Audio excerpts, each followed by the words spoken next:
So, isang magandang hapon mga kalagaslas. Tayo narito sa ating manukan, tayo magkakatay ng manok. May pinatay na nga pala akong manok na tandang, ating kakatay para maiulam, ating adobuhin sa gata. Ito ang ating manok. So, ayan mga kalagaslas, ang ating manok. Ating isasawsaw na sa mainit na tubig. Ang ating matanggalan na ng balahibo. Ayan ang ating mainit na tubig.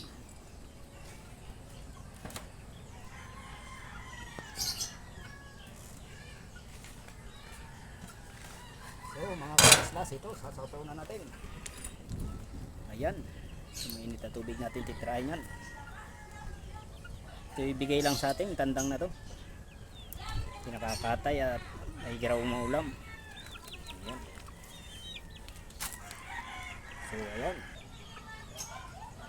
So ayan mga kalagaslas, ating inihimon mula na. Ayan, init.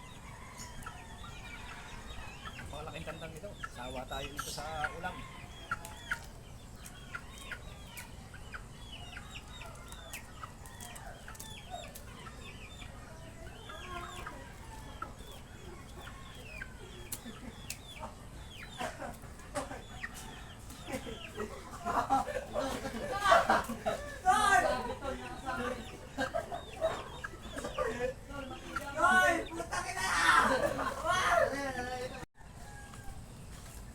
So ayan mga kalagaslas, oh, matatapos natin linisan.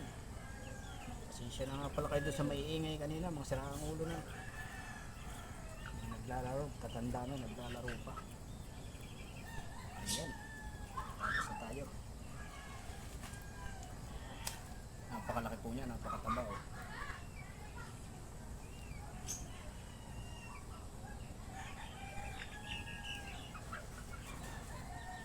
So okay na mga kalagaslas, sa ating sa tubig naman tayo. So ayan, sasalapan ko na kasi matanggalan ng balahibo para matanggalan ulit ang balahibo.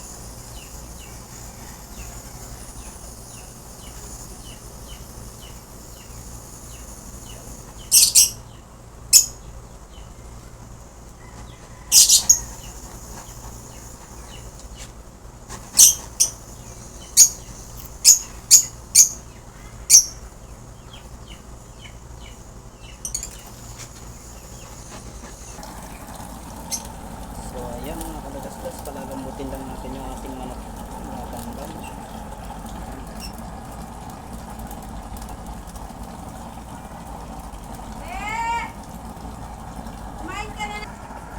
Pakuluin lang natin yan hanggang sa lumambot para natin rekaduan at gataan. Gagayak na tayo ng ating makarikado sa gata.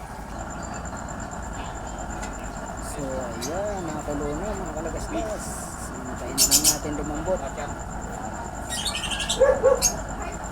So ito na ang ating pinalambot nating roaster na manok. Ating gagataan na ito ang ating mga rekado. Ayan. Tapos yung ating gata nito nakaset na. So ayan, umpisa na natin guys. Mag-isa na tayo ng ating rekado.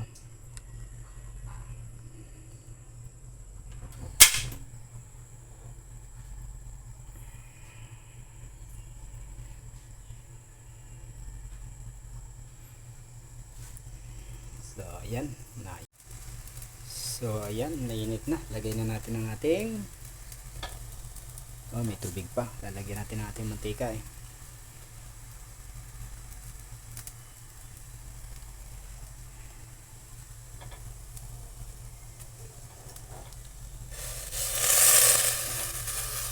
May tubig. Sorry my love. Magluluto tayo ng ginataang manok na tandang roaster.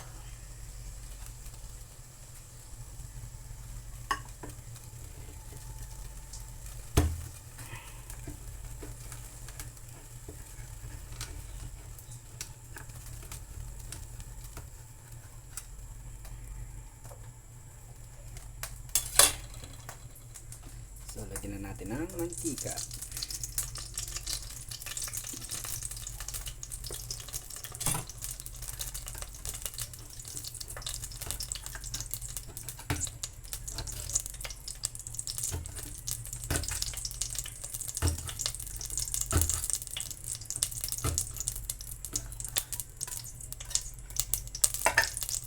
Ayan, okay na. Ilagay na natin ang ating bawang.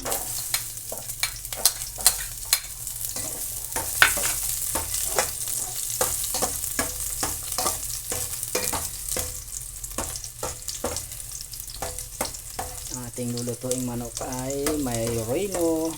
Nalagyan natin ng rino para mas masarap. Hoy, tumutok. Bulat. Lagyan na rin natin ang ating sibuyas.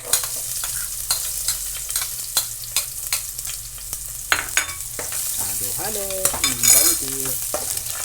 Ayan.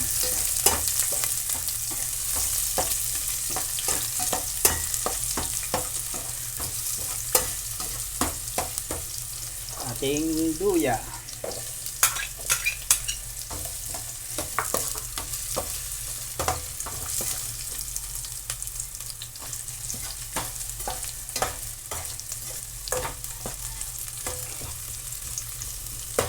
Napakasarap po niyan.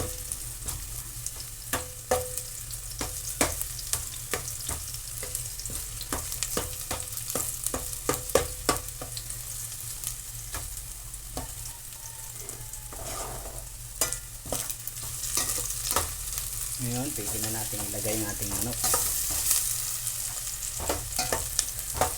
Yan. Yan, okay na. Lagyan na natin ang ating manok.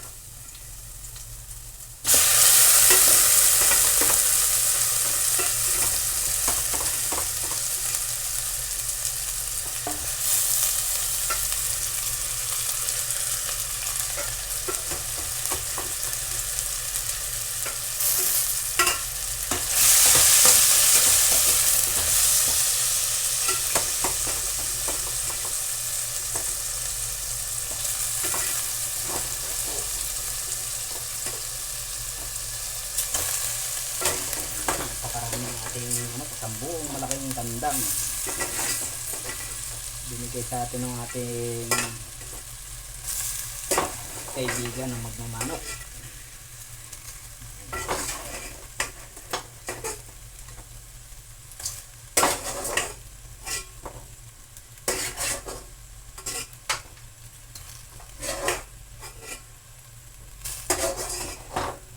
So, okay.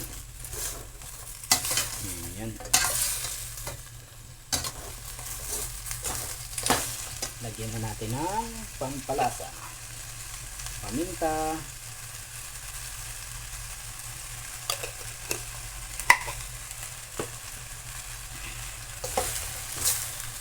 Siyempre, hindi nawawala yung ating magic sarap. Yan, yummy. Mga kalagasdas. Yan.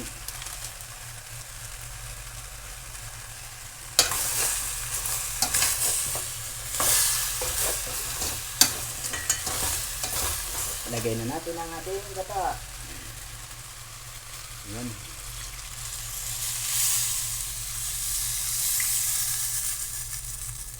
Napakaraming gata. Yan. Ang gata niyan po ay kuwan, yung sabaw na rin ng niyog, ang aking pinang kuwan sa gata. Yan ay pakakatihin lang po natin. Mas masarap yung nag-o-oily na rin siya. Tapos lalagyan natin siya ng rino.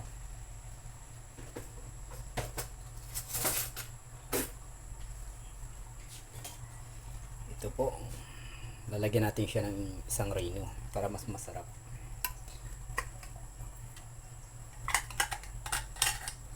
Para mas malasa siya. Ayan.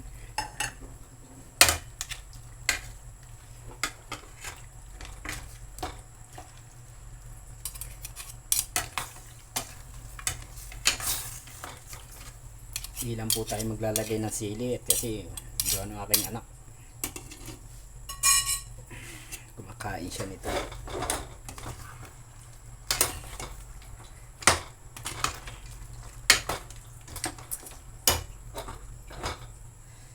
Okay. Tikman natin. Oops, kulang ng asin.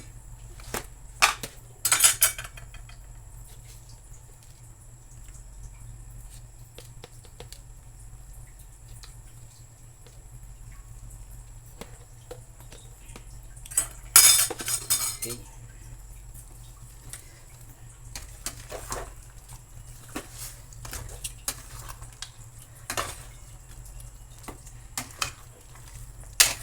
Hintayin lang po natin yung makati. Tapos okay na yan pag nakati na yan.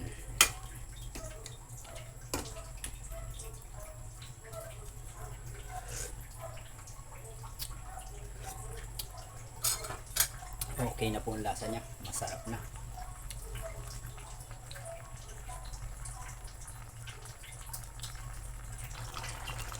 So ayan mga kalagaslas, ang ating ginataang manok na roster. Napakaganda ng gata niya, oh. Naglalangis-langis na siya. Yan po ay napakasarap sa kanin or sa alak. Yan po yung roster. Pasabungin.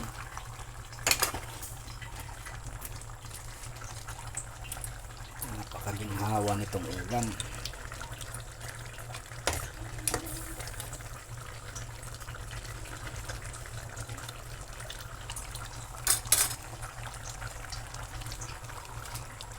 Medyo ating paglalangisin pa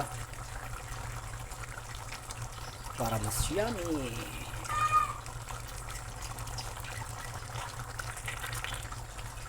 So ayan mga kalagaslas. Ay, suabe na to. Ayan, oh. Shout out nga pala sa lahat ng aking subscriber mga kalagaslas. Salamat sa patuloy niyong pagsuporta sa aking munting channel. Wala tayong vlog ngayon sa ilog pagkat ako'y napapaguran sa aking trabaho kaya hindi makalusong sa tubig. Baka bukas makalusong tayo. Shout out sa inyong lahat mga kalagaslas at shout out din sa magiging subscriber ko pa at yung manonood sa akin mga views. Ayun. Ito, okay na ito mga kalagaslas. Ayan. Napakasarap na yan.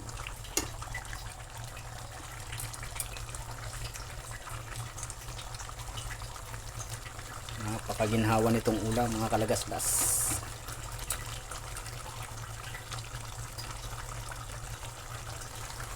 Roster with Reno. Adobo sa gata.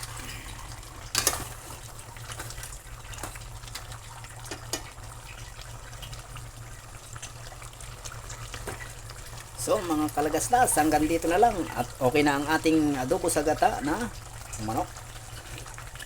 Thank you for watching mga kalagaslas. Salamat sa inyong lahat.